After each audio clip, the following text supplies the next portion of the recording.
आप जिस शहर से आते हैं, सोरो जो शहर है, सोरो के बारे में थोड़ा सा बताइए, क्योंकि मैंने कुछ जगहों पर पढ़ा कि वहां के कुंड को कुछ ऐसा वरदान मिला हुआ है कि अस्थि जो कहीं नहीं गलती वो वहां गल जाती है।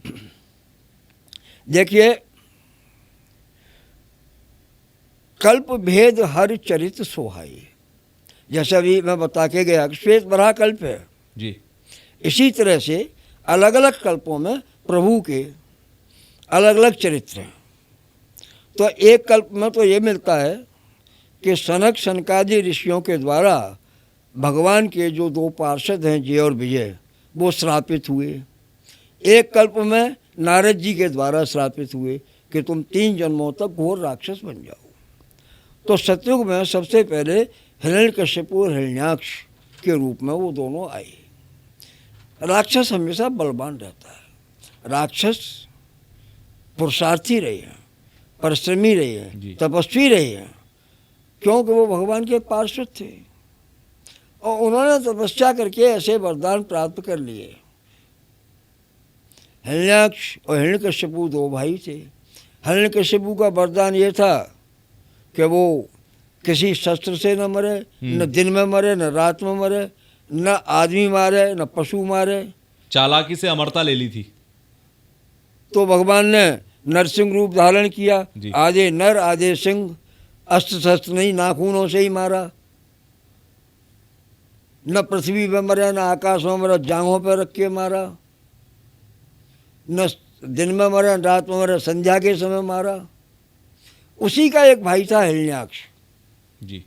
तो हिरण्याक्ष दैत्य पृथ्वी को लेकर पाताल चला गया।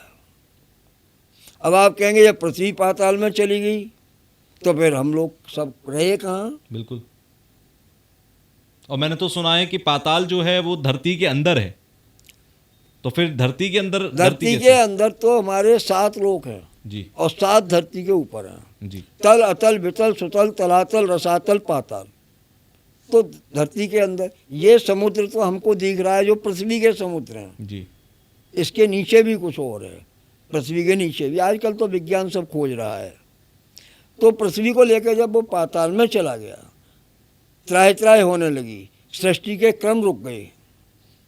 तो भगवान ने, देवताओं ने भगवान की प्रार्थना की और ब्रह्मा जी की नासिका से वायु रूप वराह भगवान प्रकट हुए। देवताओं ने भगवान की स्तुति की और वराह भगवान ने हिरण्याक्ष दैत्य का वध किया और पृथ्वी को उसके लोक से लेकर आकर सूकर क्षेत्र सोरों वो स्थल है जहाँ उन्होंने पृथ्वी को स्थापित किया। अच्छा। इसीलिए उसको आदि तीर्थ कहते हैं। संस्कृत में सूकर सुअर को कहते हैं और भगवान का अवतार सुअर के रूप में हुआ था। और आज भी वर्तमान में देखें तो सूकर ही वराह पृथ्वी का सबसे अधिक प्रेमी है जी। हम और आप 84 लाख योनियाँ पृथ्वी को नित्य गंदा करते हैं, परंतु सूकर आता है, वो पृथ्वी को 1 सेकंड भी गंदा नहीं देख सकता, सफाई कर जाता है। तो पृथ्वी का उद्धार तो आज भी सूकर ही कर रहे हैं। भगवान वराह का पृथ्वी से संवाद हुआ तो भगवान कहते हैं प्रक्षिप्तास्त्र रेणु रूप प्रजायते त्रिजनान्ते वरारोहे मम क्षेत्र प्रभावतः। हे वरारोहे, हे पृथ्वी, मेरे क्षेत्र के प्रभाव से यहाँ जो भी अस्थियाँ विसर्जित करेगा मेरे सरपदी में, वो 3 दिन के अंदर मेरे नारायण स्वरूप को प्राप्त होगा। अस्थियाँ गल जाती हैं, जल रूप हो जाती हैं, जल नारायण का रूप है। अच्छा। जो सोरो में लाखों मन हड्डियाँ रोज पड़ रही हैं। पूरे भारत का जितने भी शमशान है, सब शमशानों की भस्मी वहाँ आ रही है। वो महान शमशान है हमारे यहाँ। और भगवान ने अपना शरीर वहीं छोड़ा है। बड़ा भगवान ने शरीर छोड़ते समय पृथ्वी से जो संवाद किया है, उस संवाद में उन्होंने कहा 60 वर्ष सहस्राणि योन्यत्रा कुर्ते तपा तत्फलम लभते देवी प्रहर अर्धेन सूकरे।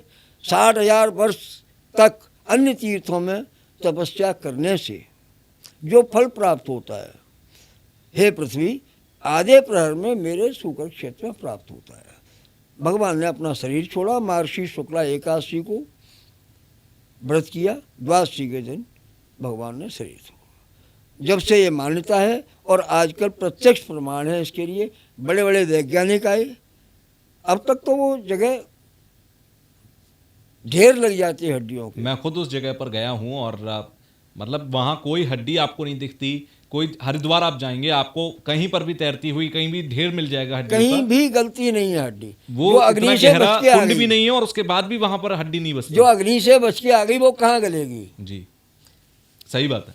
और शैतान वैसे भी है। केमिस्ट्री कहती है कि बहुत लिमिटेड केमिकल्स ऐसे हैं जो किसी भी अस्थि को, किसी भी बोन को गला सकते हैं।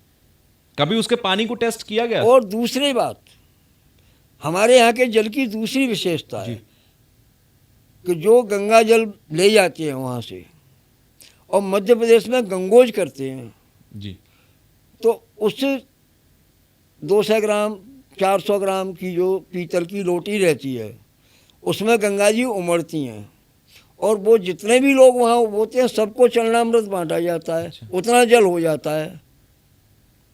लोग मुहूर्त करते हैं, जल की बहुत समस्या थी वहाँ पर, मरु प्रदेश था, तो लोग कुआं खोदते थे, पहाड़ है नीचे, तो बहुत कठिनाई से खोदता था, पैसा भी खर्च होता था और जल नहीं निकलता। तो वो लोग गंगा जी की लोटी से, मैं आपको बताता हूँ, आप जाके देखिए, मध्य प्रदेश में डिस्ट्रिक्ट राजगढ़ है, राजगढ़ जिले में सारंगपुर तहसील है, जी, खुजनेर के पास गांव है डोबरा, जागीर, वहाँ के लोग गंगा जी की लोटी से मुहूर्त पूछते हैं। गंगा जी की लोटी रखेंगे खेत में चारों ओर ले जाके, और गंगा जी जहाँ उमड़ा ना गई वहाँ समझ लो जल निकल आएगा, वो कुआं खोल लेते हैं, जल निकल आता है। अच्छा जी, प्रत्यक्ष उदाहरण है। ऐसे और भी अन्य गांव हैं, बांदा है, आमला रोड है, जहाँ मैं स्वयं शरीर से गया हूँ, गिदौरी है, लसोड़ी है, बांसखेड़ा है, मैं स्वयं शरीर से गया हूँ। वहाँ आप जाके देखिए गंगा जी की कितनी मान्यता है। वो कहीं भी घूमे आएंगे, साधन है, सुविधा है, हरिद्वार भी जाते हैं, सभी जगह जाते हैं, सभी तीर्थों में, चारों धाम में जाते हैं, लेकिन अपने पूर्वजों का श्राद्ध कर्म गंगा जी सोरों में ही करेंगे। सोरों का दूसरा नाम गंगा जी, वो गंगा जी ही कहते हैं, हमारे लिए वो गंगा गुरु कहते हैं, गंगा जी के गुरु। अच्छा, तो गंगा जी की इतनी मान्यता आज मध्य प्रदेश, राजस्थान, गुजरात, सभी जगह, सभी देश के लोग आते हैं, सभी राजा महाराजा आए हैं। नेपाल महेश महाराजा का जीर्णोद्धार कराया हुआ वर्तमान में मंदिर है। भगवान सूर्य की तपस्थली है। सुगर क्षेत्र में बहुत दर्शनीय स्थल हैं। शंकराचार्य जी द्वारा स्थापित श्री यंत्र है, बटुक भैरव है, महाकाली स्थान है, द्वादश चैतन्य महाप्रभु जी की बैठक है, भागीरथी जी की गुफा है। बहुत बहुत अच्छे ऐतिहासिक, पौराणिक और गोस्वामी तुलसीदास जी की जन्मभूमि है, गुरुभूमि है। मैं पुण्य निज गुरु सन सुनी, कथा सुसु कर खेत, समझी नहीं तस बालपन, तब अति रहे वो चेत। ये तो थोड़ा राजनीतिक कारण रहे हैं कि लोगों ने कहीं कहीं घोषित कर दिया अपवाद में, लेकिन छोटा सा बच्चा अचेत, आज का 3 वर्ष का बच्चा सब कुछ जानता है, मोबाइल फटाफट चलाता है। और गोस्वामी तुलसीदास जी 3 वर्ष 5 वर्ष अचेतावस्था में कहाँ से सोरों कैसे आ गए, सुगर क्षेत्र कैसे आ गए? बांदा से सूरों बहुत दूर है, कोई साधन नहीं थे जी, रेल बस वगैरह कुछ था ही नहीं उस जमाने में। तो 500 से ऊपर हो गए। बिल्कुल। संवत 1631 में तो रामायण लिख दी उन्होंने। 450 वर्ष तो रामायण को लेखन हुए हो गई। अब 2000 इंग्लिश कैलेंडर में देखो लगभग 1450 1500 ईस्वी के आसपास की बात है। तुलसीदास जी के बालपन का वहाँ मंदिर है। नरिहर दास जी उनके गुरु थे। नरिहर जी की पाठशाला आज भी है जी, आज भी विद्यमान है। बड़ा भगवान ने गीता जी में आता है, जो श्री कृष्ण भगवान ने अर्जुन को गीता जी का उपदेश दिया है, लोग यही मानते हैं ना, श्रीमद् भगवती जी, वही गीता का ज्ञान बड़ा भगवान ने पहले सूर्य भगवान दे चुके हैं। वो शुक्र क्षेत्र सोरों में सूर्यकुंड नामक अच्छा, स्थान है। गीता का ज्ञान पहले भी दिया गया है? गीता जी में ही है ये, इसका प्रमाण गीता जी में ही श्लोक है, चतुर्थ अध्याय में देख लीजिए कि मैं आज जो उपदेश कर रहा हूँ ये पूरा काल में मैं दे चुका हूँ। अच्छा, तो और भी ऐतिहासिक पौराणिक स्थल हैं, भागीरथी गंगा भी है, यत्र भागीरथी गंगा मम सौकर वेश्यता, भागीरथी गंगा भी, वृद्ध गंगा भी है। वहाँ 3 गंगा है, हरपदी गंगा, भागीरथी गंगा और वृद्ध गंगा। ये तीनों अलग अलग हैं? तीनों हैं अलग अलग, अच्छा, आज भी वर्तमान स्थिति में है।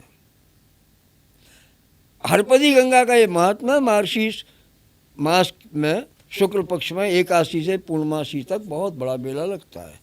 गीता जयंती भी जब ही पड़ती है एकादशी के दिन। द्वादशी को भगवान का मोक्ष स्थान होता है। प्रतिवर्ष कुंभ का आयोजन होता है वहाँ। और आज भी वहाँ के जो गुरु लोग हैं उनके पास पोथियों में वंशावली है। वो अपने यजमानों का वंश दर वंश, आपको कितनी पीढ़ी याद होंगी अपनी? 1 2 3 4 5 6 7, मुश्किल से 3, अधिक से अधिक 10, और वहाँ 100 पीढ़ी का नाम सुन लो आप। अच्छा जी, जब से कागज और स्याही का जन्म हुआ तब से वहाँ पर हैं लेख, आते हैं लोग, राजवंश आज भी आते हैं। बड़े बड़े राजा महाराजाओं के बनाए हुए वहाँ पर धर्मशालाएं, मंदिर वगैरह ये सब हैं आश्रम में, वर्तमान में भी हैं। आते हैं लोग, प्रतिदिन आते हैं। 1000 व्यक्ति तो रोज हड्डी लेकर आज भी आ रहा है, अस्थि विसर्जन करता है वर्तमान में भी। और वो सारी अस्थियां हरपदी में ही जाती हैं, कुछ भी नहीं मिलेगी आपको, एक भी अस्थि नहीं मिलेगी। कभी इसका कोई साइंटिफिक टेस्ट किया गया? आए विदेशी लोग भी आए, वैज्ञानिक लोग भी आए, उन्होंने अपना वो परीक्षण किया, परीक्षण सिद्ध हुआ है उतनी जगह में ही जितनी जगह में हरपदी गंगा जी का स्वरूप है, उतने ही स्थल की महात्मा। वो क्यों? वहाँ बाबा भगवान ने अपना शरीर छोड़ा है, उसको मोक्ष तीर्थ कहते हैं।